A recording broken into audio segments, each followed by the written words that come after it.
but like I'm locked in, but like I'm just growing up in a different avenue, meeting kids. So that's why I'm so diverse. That's why I always had white friends, I always had Mexican friends, I always had foreign ass Persian friends. Like I've always That's why you speak proper. That's why I talk like this. That's why I can have a conversation with anybody in the world at any moment in time. And I used to go through this. By the way, this is the Life We Chose. Life You Chose podcast. And you know what's crazy? Let's get back to it. You don't have to be too close to the mic. It picks up really well. Very close. You know what's crazy? The life I chose was just to literally be a good person and just live my daily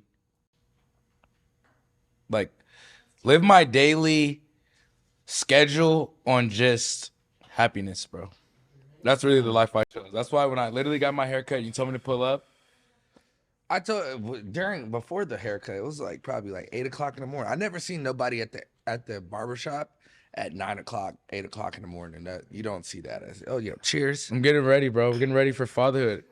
And you're getting ready for fatherhood. Plus, it's your birthday at 12. It's your birthday today. We should have a birthday dinner today, babe. Don't forget tomorrow. Tomorrow night, 9:30. And you are like, you have such a crazy life, bro. Like where you came from, you're from California. What part of California are you from? So I'm from the Valley, bro. That's the crazy part. Oh, so you a Valley boy? I'm a real Valley boy, but I'm a real Valley nigga though. Have you ever met a porn star from the Valley?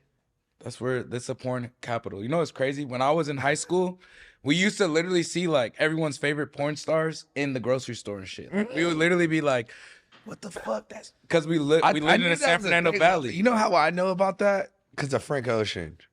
Frank Ocean said she's a stripper from the Valley. Like, well, you know the weed too. He said porn star from the Valley. Like, stripper booty with a rack. Like, wow. Yeah. Brand like Berkeley. Yo. Because we always had it. And then like, I'm not even gonna lie. Like when I was a young nigga, you know the old pornos, they used to say like filmed in something. So they used to give you the location. And I remember I used to see that shit. It used to be like Northridge, California, like shot in Woodland Hills, California. I'd be like, and it's crazy because I work in Northridge too, so it's like crazy. It's like you got your restaurant over there. Yeah, we got the restaurant. Shout out to my boy. Yeah, you know, so it's a Korean barbecue that I invested into. I still didn't see my money back from it yet, but you know. It's gonna come back. It's gonna come back. It's a slow investment. It's a little small percent. It's not the most, but it's where you start. You know, it's where you start. It's where you start. Look. So yeah, where was we at? We was talking about birthday, 30, a lot of shit going on in my 30, life. You about to have a kid at the perfect age of life. It's crazy. And you used to play for one of my, people don't even know this, but you used to play for one of my favorite, it's still one of my favorite. And I still ride for them, even though they pissed me the fuck off. You was there with me. Because this is my friend, by the way. And, yeah, used to play for my favorite team in the world, the Americans team, the Dallas Cowboys. Man. How was that? He played for the Cowboys? Yeah. Cowboys, 2017. No, I wasn't there this year. I wasn't a part of the madness. Andy, you got Andy over here like he played for the Cowboys? Yeah. I played corner and safety. So I was an undrafted free agent out of University of Hawaii. All right, let's tell a story from before that though. Like, let's tell the story of D-Cut. Because I just said that, and then now y'all like, whoa, wait. He played for the Dallas Cowboys? All right, we lock in. I'll tell you the story of D-Cut, like, from, like, full to, like, now how I'm, like, in the creative, doing artistry, doing everything. Shit, I can't even put I think it's even more. Yeah, because that's trained Jake Paul. This is the guy that trained Jake Paul. Okay, all right, let's start it from the beginning. Nah, you can't start it from the beginning because it's like it's so many new beginnings. That's why I think like I want to start it off from your football career. From your football career. All right, so before I was D-Cut, my name is Dejuan Butler. I'm a guy from the Valley. You know, I did the sports.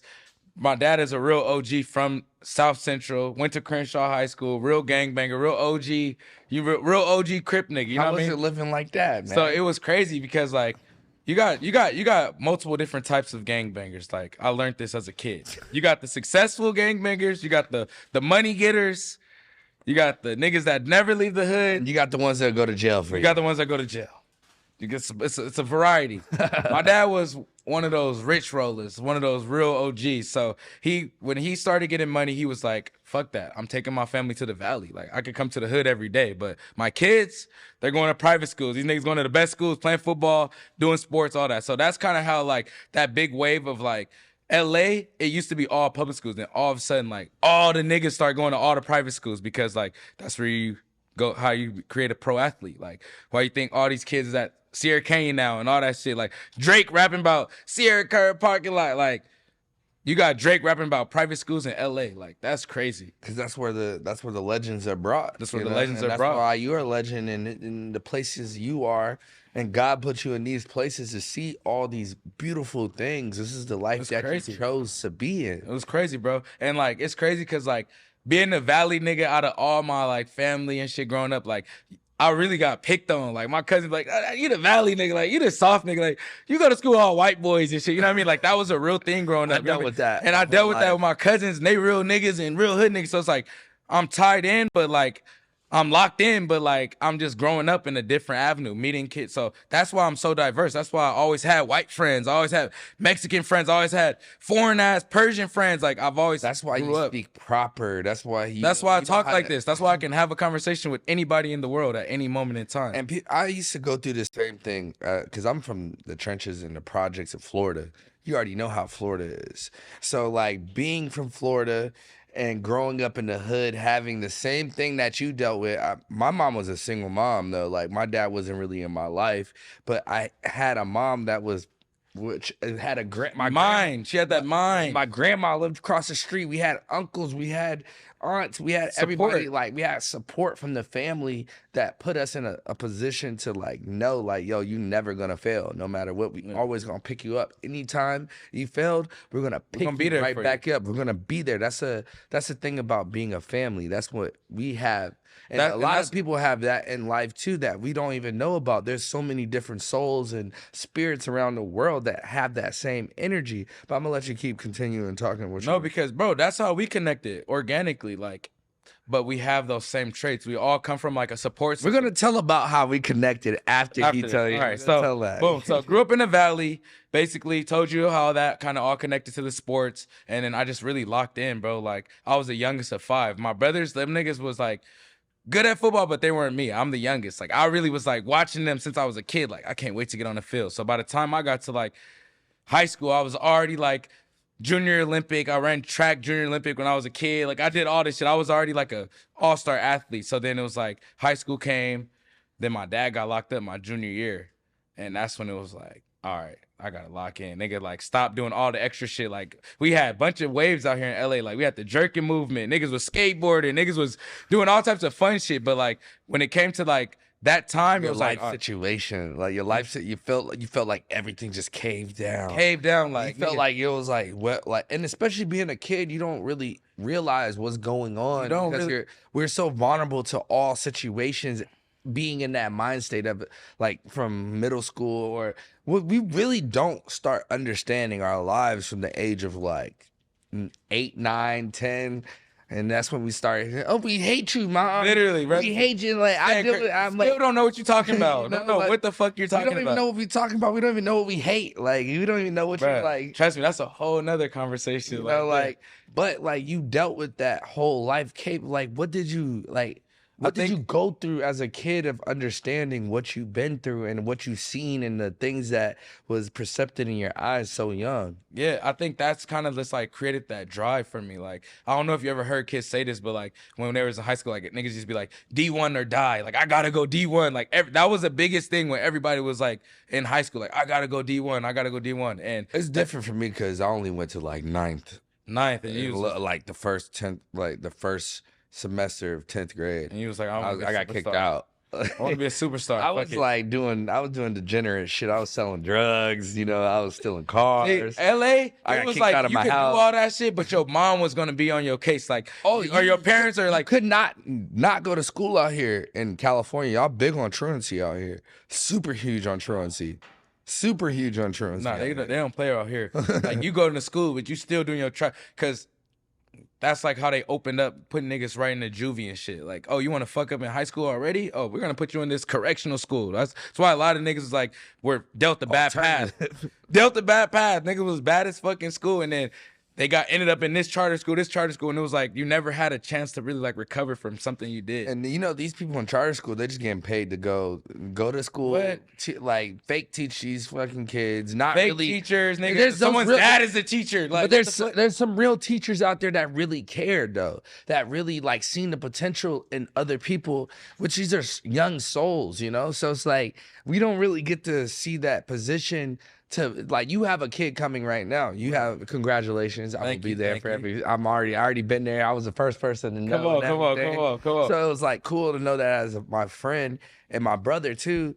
But like, you know, like what it takes to like instill greatness into another kid, and you know what it's still like what you've been through in your life of seeing your dad. Like, what did you go through? So like it was crazy. Like some of the hardest times, I ain't gonna lie, like.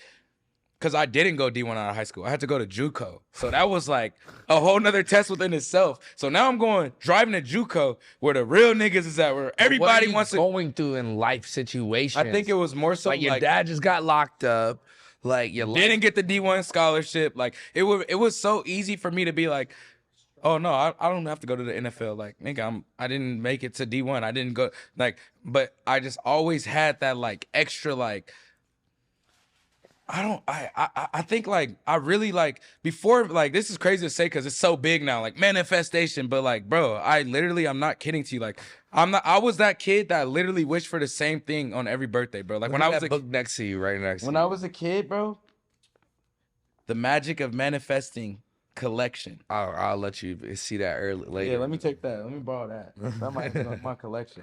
But like, bro, I always had that like. People used to really think I was delusional, bro. Like I was that kid, like I would be saying some shit like I didn't have or I didn't have even access to, but I would do it, I would say it, and then I would end up there, bro. Like I will never forget, like one of my first ever like this is after all that NFL shit, but like I just remember like watching like the Kanye Secret Service shit, bro, right? And I was like, this shit going crazy, like nigga, I was at the Secret Service. I just was lying to niggas. Like, I had just went to church that week, bro. And I was just like, nigga, I was at the Secret Service. This is after that shit. But I just remember, like, manifesting that shit, bro. You know, I literally, like, worked the Kanye Secret Service show. Like, nigga walked away with, like, 3 pairs of Yeezys. Like, really worked the back room. Like, literally in the show with the robe on and shit, bro. Random job, bro. Like, someone put me on. That shit was, like, later. But I'm just saying, like, I've always been that since I was a kid. Like, that's, like, me as an adult. But, like, as a kid, I literally, like, had that same mindset. Like, I literally used to wish, like, blow out candles on my birthday. Like, I wish I go to the NFL. Like, really still wishing on that shit, bro. Literally no scholarship. Nigga at JUCO. Like, I'm still wishing to go to the NFL. Like, you just like playing, like, oh, I'm going to just go to college or do this and play the lowest league of college. Bro. Just to try to get not even a, what did they call it? A tryout. A tryout, bro. And I got blessed, bro. Ended up literally still doing bad at the JUCO, not getting my grades right, hanging out with the wrong people, start getting into the wrong crowds, doing random shit. All of a sudden. What led to that? Like, I want to know what led to that. As you, like, you're not telling me what you went through as a kid. I think your dad got locked up. What was that? I think I hit a wall, bro. Like, I think like everyone has those paths of destruction that they go down to where they realize, bro. And I think like my path was just like,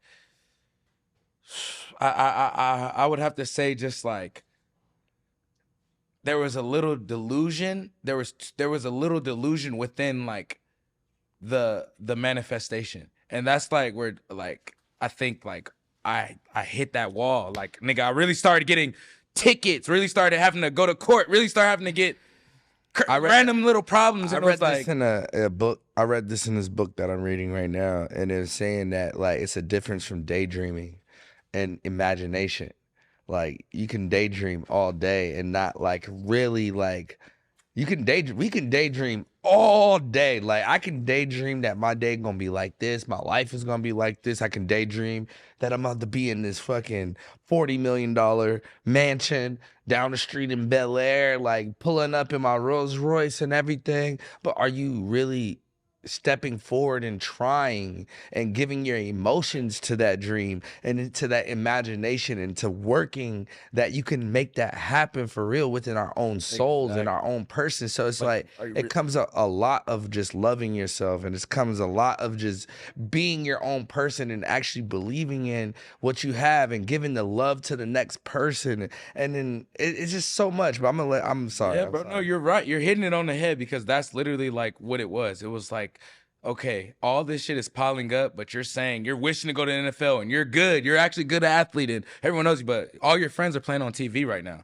You're not there. Why? So I think it was like, damn, put it into action. Nah, let me stop getting in trouble. Let me really hit the field. Bro, I used to literally go to the fucking field every single day, running random hills, dirt hills, bro. I literally was doing shit that no one was doing, because most of my homies are, if you weren't there, you had already given up. So everyone that was back home that wasn't there, and bro, I literally got a fucking random scholarship to the University of Hawaii. And that's the steps of putting it. And Hawaii has the craziest shit, bro. Like, Look, so like Hawaii is, I know this as a football and a sports fanatic that I am. Hawaii has the toughest students.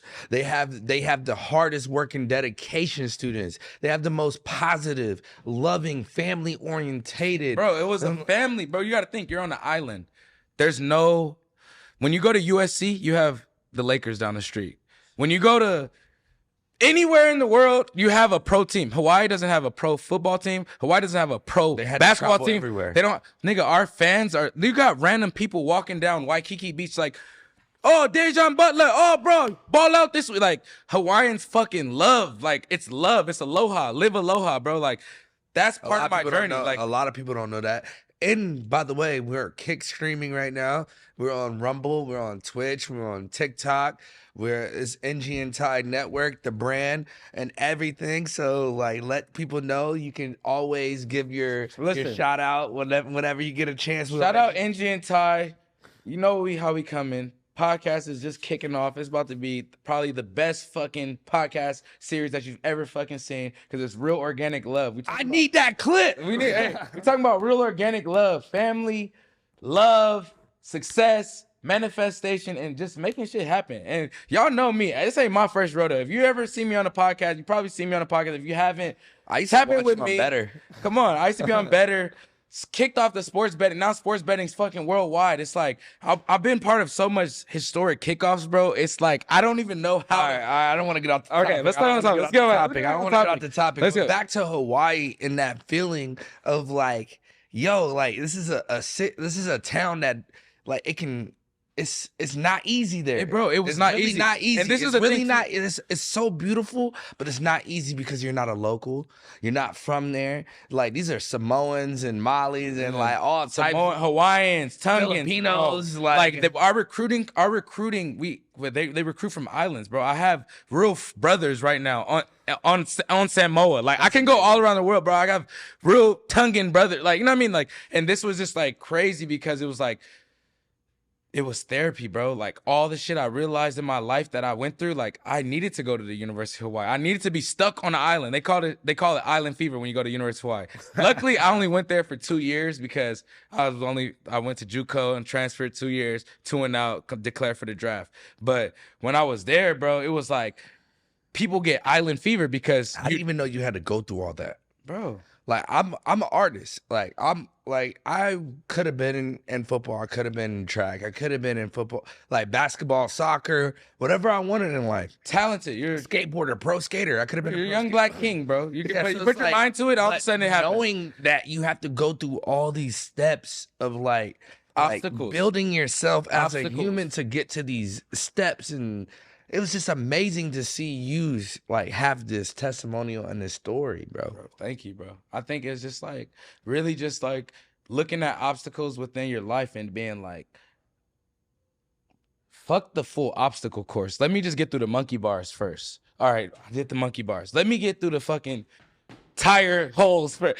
Boom, I did the tire. Let me do the mud crawl. The mud crawl is gonna be hard. Don't think about the mud crawl when you start. You know what I'm saying? Like that's the thing of life. Like where I like all these obstacles have helped me. Where it's like, damn, if I was thinking about the the hardest part, the big ass wall, the rope wall, when I still just need to do the monkey bars. Just don't overlook the little shit because those are the best parts. Now, like, Those are the parts that led you to that led me, bro. I literally miss being at Santa Monica Junior College with no money, nigga. Like, that hunger. hungry, like, damn, watching my homies at UCLA on TV, like, nigga, I'm gonna be there one day. Then it's like, oh shit, I'm at Hawaii 2 years later because I fucking actually like locked in and really wanted that, and I did the monkey bars, and now like I'm really playing with my niggas. Oh, I'm playing at Michigan Big House. Like, bro, my dad got out of jail his first game. My dad missed my senior graduation, all that shit, and then that nigga got out of jail and got to fly to Hawaii and watch me play my first college game. And I scored a tub. Oh my God. And I don't even play offense. I scored a tub and I don't even play offense. He looked at the camera on Yes. D1. Like, you know what I'm saying? Like, life That's gives why you your these name full D-Cut. circle moments. You D-cut for real. D-cut for real, bro. Like, I really got D1 and you was cutting your way through all life situations, bro. You was cutting through everything. What does D-cut stand for to you? D-cut stands for me, to me, like, I literally always used to be like, on some funny stuff, like, oh, because I cut the bitches off. But then I was like, I was just playing around. Hey, man, I ain't mad at you because I'm quick to cut you off, man. You get cut off just like two pairs of scissors, You know what man. I'm saying? But then I found Snip, love. snip. I found love, and I was like, damn, maybe I'm not quick to cut a bitch off. Maybe I'm not D-cutting that way. But, like, honestly, It's not about cutting. It's like not about cutting women or anybody, like any other thing. just in a cutting relationship. anything. Negativity. It's like negativity is negativity, and when you cut anything off, like I cut things off every year. I cut things off if it's not a part of my life within that time and that day. It's cut the fuck off, and I'm done, bro. Like, I'm done with it. Like, and it's a normal human trait. Like, you have to cut things off. Like, I think my, like, D-cut, literally, I joke about that, cut bitches off, but it's literally like, I've always, like, been quick to, like, cut past the negativity. And, like, you know, with football, like, when you make a cut, what do? You're changing direction. you're changing directions. That's me, bro. And that niggas your on my coach team is telling you cut. make the cut back, make this, make that. I'm always in life like I run into a wall or obstacle, I make the cut. I'm still going upfield. I'm still making the play. So that's kind of like where the cut goes. Going through this whole Hawaii transformation, like being in Hawaii, being around so much positive energy. I know they introduce you into meditation. Yeah, bro. Like, I just watched Destroying. Shout out to Destroying. That's my bro too. And like he's a huge I had a I admire very bro, good. so. I admire. You know I have, bro, because I'm from Orlando, bro. So he went to UCF and he was the kicker for UCF. And then like the whole thing with YouTube, with social media, you can't be in college and making money. And now it looks crazy. What's going on? Like now you can be in high school. You can be a You middle can sign a schooler. million dollar contract, nigga. You ain't never even touched the field yet. That's crazy. It's crazy. And like, shout out to Johnny Manziel. That's my dog. Johnny. Like, that's my actual homie right there. Look, you know, after I played in the league, I played against Johnny in Canada. You know, I played a year in Canada too. Wait, you play for the CFL. The CFL. Okay. Shout out Destroying. He just went up to the CFL actually. No, it's Rocks. He went to the USFL. Yes, Rocks new. The new league. That's in America. That's fire. He's It's America and Canada. It's Canada to America now. Ooh, that's gonna go crazy. Yeah, it is. It's gonna be the next thing because it's no real rules to it. These are the times where I wish like I could go back. You can still go back. I got a baby now. Tori What's stopping you? Tori won't let me hit my head anymore. Well, I get that. If you want to roll a clip right now, I'll show you why. Oh, we're gonna find that clip. Roll the clip. Boom. Because all right, so bro, I haven't played. All right, so the day I want to talk about your last day in college. You going to the draft. Okay, so you're getting drafted. You're getting drafted, bro. You're getting my NFL process was insane. I was an undrafted free agent. So this is like a waiting process. So basically what happened was we had the Hawaii Bowl, right? We made it my senior year. You went to the Hawaii Bowl, bro? I wish I had my ring. Bro, Tyler just made me pull up here. I was getting a haircut. I would have worn my ring. Nah, because it's a rainy day today. It's a rainy day. It's a super rainy day today. Bro, we won the Hawaii Bowl. Weather is fucking horrible. We won but it's not stopping us from working. You're right. Nah, we definitely. Look at me. I got You got some shit on. Man, You got the I ain't got- oversized shit on. That's that new shit. This is my regular chill at the house clothes. Right. At least You I got a know? fresh cut. At least I got a cut and I got some. I don't even got a cut, man. That's why I got a hat on. All right. Fair. The Grammys is coming up. So Grammy weekend. Grammy weekend. We on the red carpet with my baby Natasha Graziano. Okay, so look. Last day. You know what's crazy, bro? I dropped out. I didn't graduate. Wait, huh? I didn't Wait, graduate. you just telling me you dropped out of college Dropped out. right before your draft day, Okay, so right before draft season. I left after my So bowl you game didn't and play- never you came didn't back. You never even played the last games. I played the last games. This is what I'm saying. Oh, so it was a bowl game. So I won the bowl game. The season ended. because y'all didn't go to the playoffs, obviously. No, well, obviously, yeah, we didn't go to the college football playoffs that year yet. Yeah. We didn't do that. This was But 20. you still did a bowl game. We won a bowl game. Season's over. That semester's over. Why would you drop out? What was your mindset? So this was your my mind goal. state? This was my goal. The draft, if you didn't know, the draft is I a never couple even months. knew this. Yeah, the draft is a couple months after the college football season.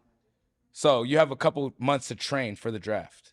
So I declared for the draft and I left college. I moved back to LA. I said, fuck it. I know I'm going to make it to the league. I'm fucking going back. That's what I did, bro. I went to fucking back to LA. My season was over. My 2 years are done. I could go back and finish and get my diploma. I think I had a couple classes where it was like I would have to still be there for a couple months, but I knew that for training for the draft, the best training was here in LA. So I came back to LA. I trained at Proactive, shout out Proactive Sports Performance out in Thousand Oaks. They're like one of the best facilities for like 40-yard dash, shuttle, all that. And I worked with them. And then I also had a speed coach on the side. Shout out Paul Pratt, Mr. Speed Demon. That nigga's really Shout out to Paul Pratt. played for the Lions, Super Yeah. Bowl nigga, real nigga, bro. Went to my high school and seeing I played at Hawaii, was like, I'll train you, bro. Like, I'll train you for your 40. Went to my pro day a couple months later, ran 4.3. A 4.3? 4.3. That's fast. On 100? 40. On a 40, on a 40-yard dash. Ran a 4.3. My phone was ringing. So this is what happened, bro. I ran a 4.3. Mind you, I had enough film. Shout out to Rigoberto Sanchez. If you don't know who Rigoberto Sanchez is, he's a 7-year NFL vet. We're gonna show the face on the side right here. Rigoberto Sanchez is the punter for the Colts right now.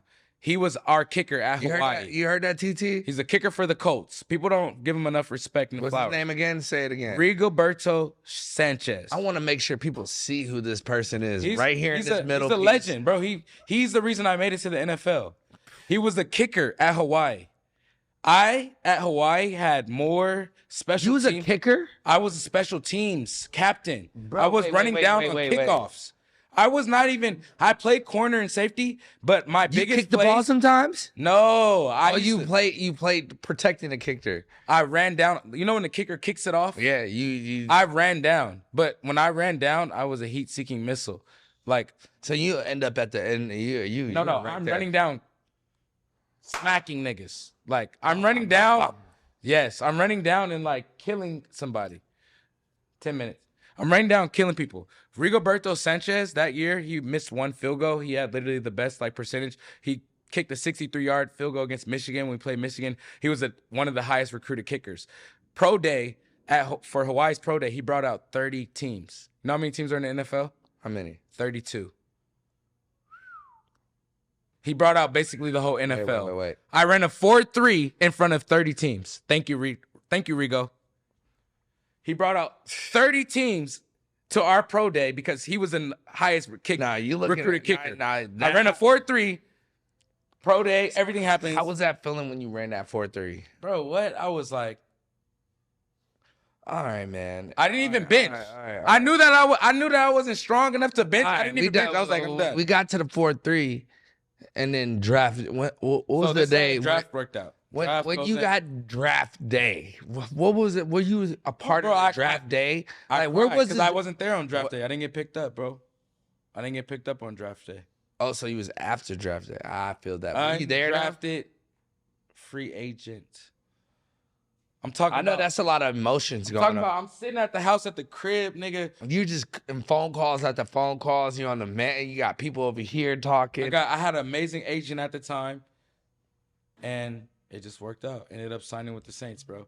Went through a 3-month process you with went the to Saints. Saints first. I know this, but people don't know this. 3 months with the Saints, getting ready for the season. I played my first preseason game as a rookie. I didn't get one snap. I actually got one snap. One play. That whole year. That for the Saints. That whole year. It wasn't even a whole year. It was going into I played with the Saints and Cowboys in the same year. Played one snap with the Saints and got released. We have too many DBs at the moment. People don't know how cutthroat this is. We have too many DBs at the moment. They don't understand the business. We're sorry about it. We really love you. You're amazing for this organization. Mind you, nigga just signed. I just signed a contract with my name on it for 400 and something thousand a couple days ago. You didn't have to give it back, right? I never got that. That's crazy. NFL, nothing guaranteed. Unless you're him. Unless you're going into that 6, 5, 4 getting signed thinking that you're about to get 400,000. You play one game and then they cut you the same after that game. After a preseason game. God, came back to LA. Oh, I would have went to the office. Listen, got cut. Came back to LA. I was in LA for 2 days. My agent called me. He was like, "What are you doing? You want to work out for the Dallas Cowboys?" People don't know this. Dallas Cowboys do their training camp in LA. Yeah, I know that. In Oxnard. Yeah. Dallas Cowboys fan. People know this, but a lot of my friends play for Cowboys, and they're like, shout out to them, I drive up. My agent gets me the workout. I drive up. It's 7 DBs there. Oh my God. 7. He's like, a crazy number. They tell us straight up, we're only going to take about 1 or 2 of you guys. We'll see what you guys do. I do the workout. I go fucking crazy. They picked me. The next 2 days, I'm on a flight back to fucking Dallas, bro. Now I'm living in Dallas. Now I'm getting my apartment set up. Now I just signed with the Dallas Cowboys. Now I'm going crazy. Life, full, complete, emotional roller coaster. That's why, like, a lot of people who never had adversity in their life, it's a lot for them. For me, it was business. I knew the adversity. I got cut from the Saints. So I'm already coming in there like, nigga, tomorrow could be. They could say all this today, but tomorrow could be. So it's poker face. I'm at practice. I'm making friends, but like, you don't give a fuck. I know how this shit work. I just seen the contract with my name on it, that money that I never seen. So that I signed. So this ain't it. Had an amazing time, bro. A lot of people don't know there's so many stories about this. Like, there's so many people that had yo, I was this and that, and it's not about being this and that, because you still hold your own. You still a hustler no matter what. You still There's make so many people that go through this process and never are able to create the opportunities that I was able to create after this. They give up. It's so easy to. It's so easy. And you never did, because it's the life that you chose, bro. It's the life I chose, bro. It's the life that you chose, and then what happened after that trial? I got cut from the Cowboys, and I was like, no, wow. What happened? You end up with the Cowboys, right? How many games you play with the Cowboys? A game. I don't know. Okay, I'm lying. Yeah, I know you lying on that, nigga. All right, I played like 5 games, but I played in 1 game. Like, real game. You know what I'm saying? Like that one real game that mattered. The one real game for your career. All the rest of them was preseason. All the rest of it was build up, fighting for a spot. Boom, you get a spot. Now the season starts. There's only 53-man roster. People don't understand this. Within a 1-week period, an NFL team is allotted 85 players, and they have to get rid of 20, 30. 53, 85 to 27, 27. 20, 22. Okay, our math off 32. 32 niggas got to get out. Bye-bye. Within a 2-week process. So, bro, one day you might just be at your locker, bro, and your homie that you literally have a handshake with and you hanging with every day, and y'all been going crazy every day at practice. You might just come into practice and, like, his shit's just empty. And you're just watching it happen every single day. Do you know how much mental capacity you have to have, bro? Knowing that your life is on the line, everything you fucking worked for since you was a little ass kid, since you was 6 years old. finally got every that drill, outlet. everybody, you in this, bro. It's a 0.13% chance finally that you got make that it to the NFL. opportunity. You I got made it. I did already that you make it to the NFL. 0.13. You checked off your goal. I checked it off. You checked it off. So I think that when I was cut and all this happened, I think that like the strength and like the positivity came from like all the other shit all the monkey bars that I had went through when I was a kid, all the little shit. Because if I didn't go through all that and everything was just amazing to get there and then it was taken off from me, I would have never had no adversity. If I was the nigga that went straight D1 that had the offer from 10th grade and had this and everybody, and then all of a sudden you get there and I always had to bounce back. So when I got cut from the league and I was like, fuck it, I'm gonna make music. Fuck it, I'm gonna do some creative shit. I'm gonna be, nigga, niggas is flying, niggas is having brands flying them around the world. Niggas is having companies paying for these jets and I'm gonna do that. Fuck it. I'm gonna do the same thing. So like you figured out that, and I dove into like you figured out like, yo, I understand. I'm an influence of the world. I understand what I'm capable of doing. Because it was like energy. It was always the love, the family, the shit that you were talking about, the love, the family. It always came back to that. When I was on the NFL team, that was what people got from me. Like, Tyler, bro, if you were on an NFL team, niggas would be sad if you got cut, even if you didn't catch it one pass. You know why? Because you bring niggas together, bro. You're a leader. You're a natural leader. You're going to tell niggas, hey, let's win this game. You're gonna feel that emotion. It don't matter if you suck, bro. Luckily, I didn't suck, but I also had that trait of bringing people together. I also had that energy of like, if you're in film with me and you're watching, we're studying, you're gonna have a good time with me. We're studying film, but we're learning our knowledge of the game. We're learning our knowledge of the game, And but not only I like learning the knowledge of the game. I like growing with you because that's what a team is. I always had that team aspect as well. Like that's why the who wins the Super Bowl? The best team, not the best player. Who wins the NBA Finals? The best team. People that mesh together. Those are those teams that create the best energy together that make shit happen. So there's no I in team. there's no I in team. That's what one thing, because I play football, and then like there was like one thing my coach always instilled in us: there's no fucking I in team. But I always say there's a I and win. There is. There's always an I and win. I always said that. Individual That's part. one thing that I always, like, my coach used to come up to me. He's like, damn, you lucky you're a smart ass kid and you do what you have to do. But you always come up with this smart ass thing, a smart ass word. No other kid is thinking about there's no I and win. Like, how do you know about that? Because I was intuitive with myself already, and what you are intuitive with yourself. And you knew from the get-go, from being through the like little things that you went through in life, bro, like with your dad, and then you having everything, then you're losing everything, and then you have to figure it out, then you go to this part in college, and then you get into this aspect in life, but then you went to a whole nother world. Like, people don't even know that you went through. Why, though? Like, you know why? No, let me talk about it. Yeah. So you went to boxing. You went to training YouTube. Like, how did you meet Jake? Wait, we only got like 5 more minutes. Sorry. We got like 5 more minutes, but we're going to explain this in the best way. How did you meet Jake Paul? Jake Paul. One word, energy. Energy, bro. It's literally energy. Where did you meet Jake Paul? At his fucking house. Oh, Jesus.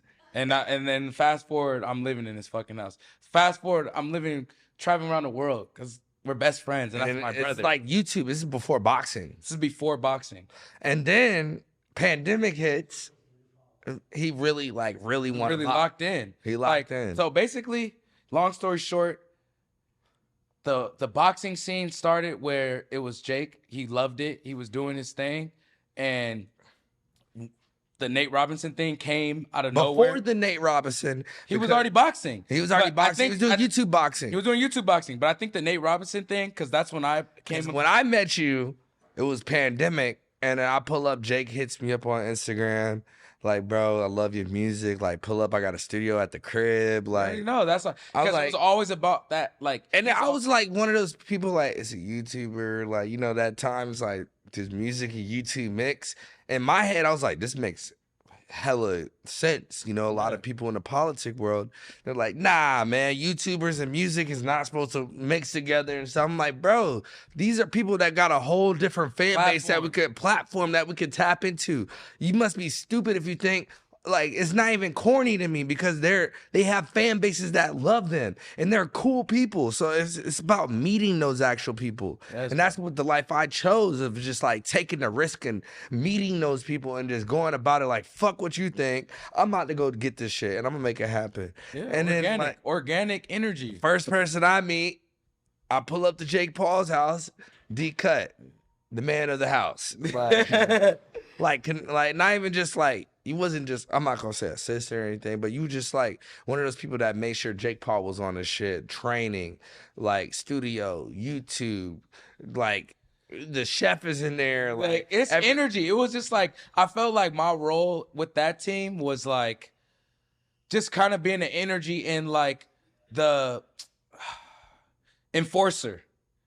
Everybody needs the enforcer. You know what I mean? It's like it's like I'm gonna take you know what I'm saying? Take a shot at that enforcer. That's all it was. I feel like everybody around him was hella talented. Everybody around him is still hella talented. Everybody.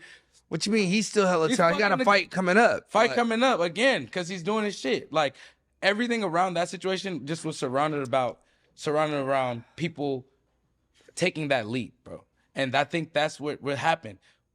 Jake wanted to box. He loved it. He respected it. He got Nate Robinson. Niggas didn't notice. No, y'all. Wait, yo, I'm gonna let you say it, because you know what I'm about to say. What y'all did?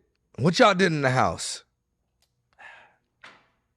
Everything. We had a boxing. No, what y'all? in the house. Exactly what I was about to say. Boxing ring in the house, bro. This guy was so dedicated to his craft, his boxing room. The living room. He comes down his room, which his room was right there, and coming down the stairs, he goes straight to the boxing. Living room had a boxing. And in a boxing y'all had one outside too. Going crazy. No, I think that he was locked in he loves the sport, he respected it. But I think when Nate Robinson, that's when we were really unknown. We didn't know how good Nate Robinson was gonna be. That's really what happened.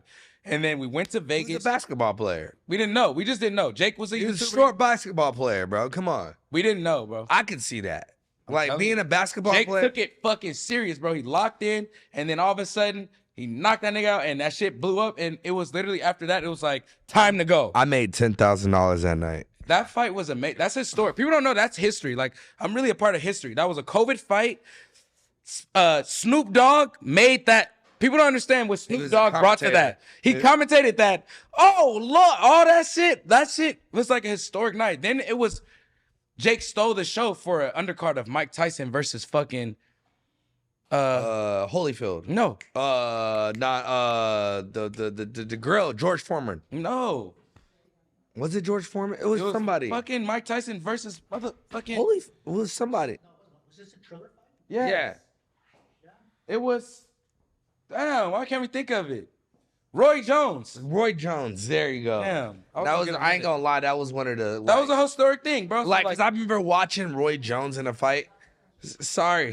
I know we're not on time. We're done. No, we're not done. We're not even close to being done. We can't even.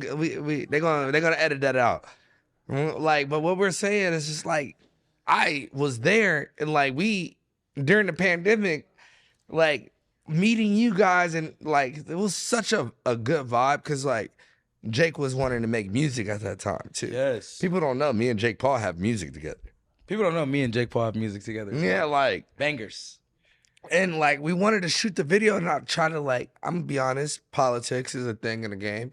I was like trying to like present it to my team, like, you doing a song with a YouTuber? I'm like, this is amazing. He's about to come out and be like the biggest person. Like, he's boxing, he's this. Still do that shit. Like, yes, we should still. That was a hard ass song, actually. It was actually a hard ass song. I gotta hear that. Like, if we go back and look at that, we're gonna look at it like, whoa. But what I was saying is like, bro, my team was like, yo, you're doing a song with a YouTuber, like, oh, it's corny, this and that. I ain't gonna say other people that was like part of the politics, but it was just like, nigga, I was like, this is like, yo, I'm like, let's take advantage of the time. This is the life that we chose. Like, why not give the because you people? move with that love and light and positivity. Like you're not just based off of like one audience being happy. You're not based off of just like one niche of people being happy. Like we really, I don't give a fuck what you. I don't give a fuck if you're emo. I don't give a fuck who you are. I just want you to be happy. I love you. Like I literally But love y'all you. came and gave us house hospitality, invited me over. He was like, oh, you want to have a party? Invite anybody you want to come through. We had a party. We ended up on TMZ that night Oh my because it was God. pandemic. Jake Like, wasn't even out. He was in his room. We ended up having to. yeah, This is before Blueface was doing the motherfucking. What did he got the bitches fighting and shit? I was the first. it was Baddies Club. I was the first nigga doing the baddies club. I was Pause. doing that. I was first. Pause, the first pause. nigga Pause. that sounded crazy. Yeah, it sounded insane. Pause. All right, you're right. I was the first.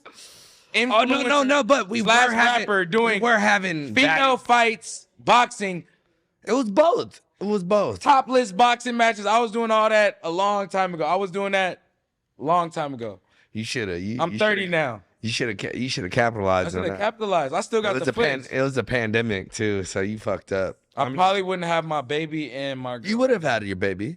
You would have had the same life. You just would have had a different. It would have been a different understanding. That's what I'm saying. It's the life you chose. Hey, you know what's crazy? I always go with that because this is the life that you chose. It didn't. It didn't choose me. I chose it. And then a lot of people's like, oh, it chose me. How? You thought of this life every single day. You wanted this life every single day. You wanted to be a football player. You seen yourself being in the NFL. You seen yourself being an influencer. You seen yourself being around the biggest superstars like me, like even me being on this podcast right now. Bro. We're friends. We're actually friends. Actual brothers, bro. Like, You're so- a fucking superstar, bro. So it's like knowing that you Like I talk to this nigga every morning. This nigga's a superstar. He forgets he's a superstar, by the way. Like I'm gonna just cut in and tell a crazy story. He doesn't even know. He forgets. Like we be walking around some places, and I just like to just be goofy, and Tyler likes to just be goofy. But like sometimes we just fucking in public acting like we're just Tell him fucking about two teenagers, bro. We were on a And shroom trip. We're on a shroom trip, walking through a stadium, or a fucking stadium. We're actually at Jake's fight. We're walking through a stadium. Where were we? No security. We were in Dallas. We're waiting in line and shit at concession stands like regular people. Fans are like, oh my God. Oh my. And we're just like, he taking pictures with everybody. We literally fucking missed the fucking hole. We're just literally having, like, that's the type of people I love to be around, bro, because we just don't care. We just having fun, bro. That's what life is about. You're right. You just gave me. I chose this. You chose it. I did want to fucking live a rock star life. So we landed. I had a show in Dallas that day too, and then the fight was going on in Dallas, which I love Dallas. We Shout out had to a couple. We had a couple. We met at a pop up sponsorships and shit. Shout out to Fire. You know that's Shout my out to dog. Fire. It was a Fire, yo, Roman. Shout out to Roman. Yeah, shout out to my dog I'm Roman. so proud of Roman. Yeah, randomly. Roman's going crazy, man. I love So it. it's like knowing that, and then like we ended up getting shrooms from them. We ate those gummies, and then we link up. We're at the top of we're living like we're in a booth. What's this shit called? A box. We're in a box. suite. Box suite, chilling. Our lives are good, and then we're both on shrooms. Like we don't want to be around none of these motherfuckers right now. We gotta go. We gotta hurry up and get out of here. Like let's go down there and watch a fight real quick. We go sit in general sittings in a fight. We're literally sitting in the fucking stands, like with random kids and fans, and we're just literally having the best time. That was probably that's like my top 3 shroom trips for sure. It was definitely a good shroom trip because we got to see. I'm not even gonna say that. But We just had a good time. We don't have to give them no more details. It's one of my top 3 shroom trips. But this whole point of this little conversation, we were supposed to have. We have a little segment at the end of this video where we're gonna watch our favorite memes. And we're gonna we're gonna let my lady do her podcast right now. You know, we got on time right now. You can put this in there. I don't give a fuck. It's because it's a real moment. It's real. But it's real. It's real Holyfield going down. And the fact of this whole thing is just like the life we chose of just becoming the best and the most powerful people that we can off the power of our minds, of our dreams and what we believe in, and seeing you as a friend and knowing you, because I don't care about, I can have any guest star on this whole thing, but I know so many people that have life stories and I can bring them a part of my podcast and give them a platform to tell them their stories and let their families know and their friends know, and these people that getting things that they don't even know that's from Deep Cut. Like, I'm so happy to be able to have this platform to Bro. give you guys this. I'm really just so thankful for you, bro, for not only the friend you are to me, but like for this opportunity, because like, you know me, I was about to go home. This nigga told me come up here right now, and I literally just had a magical moment up here. This is fire, bro. This is organic, because like even within this conversation, like we know each other very well, but we still get to know each other. There's nothing better than I'm finding out so much other things that we talk all the time. all the time, but still, But like knowing those things that you're like, even being in front of a camera and like learning this like from you and being able to get this vulnerability out of you is amazing. And there's so many other people around the world that we're giving this platform to, and showing people that it's going to get advice. You never know how many young kids are dealing with the same thing that that you dealt with, and that you went through, and that now you're like, you accomplish, and you're making it the best perception of your life in your own movie. So like, what I want to just give is just, this is the life we chose. And I want to thank you guys. Shout out to D Cut. Shout out to my whole People Studio place. Shout out to Natasha Graziano. That's my Natasha, baby. that's you my know, sis. edgy and Thai shit. You know, shout out TT. Shout out to Andy over there nodding his head over there. He's not even on the camera. Shout out to Kick and Rumble, YouTube Live, and TikTok. Make sure you go get Pure Branding merch, because I'm wearing it today. And make sure you go get the Rager Boy merch right now at ragerboy.com. Go to TylerYahweh.com. Everything. Research us everywhere. Click the link in the bio. Do all that. Ring the bell. All that. We out of here. Yes, sir. Cheers, my brother.